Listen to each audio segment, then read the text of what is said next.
Asalaamu calaykum asxaabta kusoo dhawaada Faiza Beauty. Haddii aad channelkan ku cusub tahay fadlan subscribe saar gambaleelka taawo si aad ula socotid wax walba aan soo dhigo. Walaalahayga qaaliga ah oo hore ila joogay aad u mahadsantiin sida ila socotiin mar walba waan arkaa commentidiina quruxda badan. Walaalahayga cusub oo hadda nagu soo biiray idinkana soo dhawaada. Maanta waxaan rabaa inaan la wadaago bur casriye aad u macaan daawasho wacan. Burkeeni maanta waxaa ka sameysanaynaa walaalahayga qaaliga ah hal koob oo caano qandac ah. Waxaa ku soo darsanaynaa hal qaado oo sokor ah. Waxaa kaloo ku soo darsanaynaa wax yar oo cusbo ah. Waxaa kaloo ku soo darsanaynaa hal qaado oo leewita ah. Taana isku walaaqaynaa horta hore walaalahayga qaaliga ah waa isdhex gelinaynaa.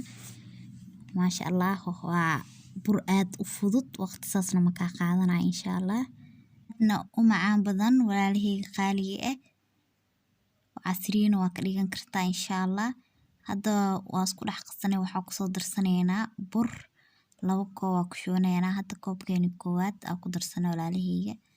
Hadda kii labaad aa ku soo darsanay waa qasanaynaa si fiican aa isku dhex gashanaynaa. idinkana waxaa idin leeyahay videoga like saara share dhaha asxaabtiina la wadaaga ayagana si ugu faa'iideystaan. commentigana wixii ra'yigiina hoos noogu reeb walaalahayga qaaliga ah. Hadda waxaa kor kaga soo darsanaynaa hal qaado oo saliid ah. Si fiican aa isku dhex qasaynaa waa is dhex gashanaynaa maasha Allah. Wuxuu noogu soo baxaa bur jilicsan oo kaal iska arag ah. waa soo qasanaynaa markaas kadib isku soo laaban doonaa insha Allah. maasha Allah waa kaas saas uu noogu soo baxay. Hadda waxaa waa isku soo laaban walaalahayga qaaliga ah wuu noo soo qamiiray maasha Allah.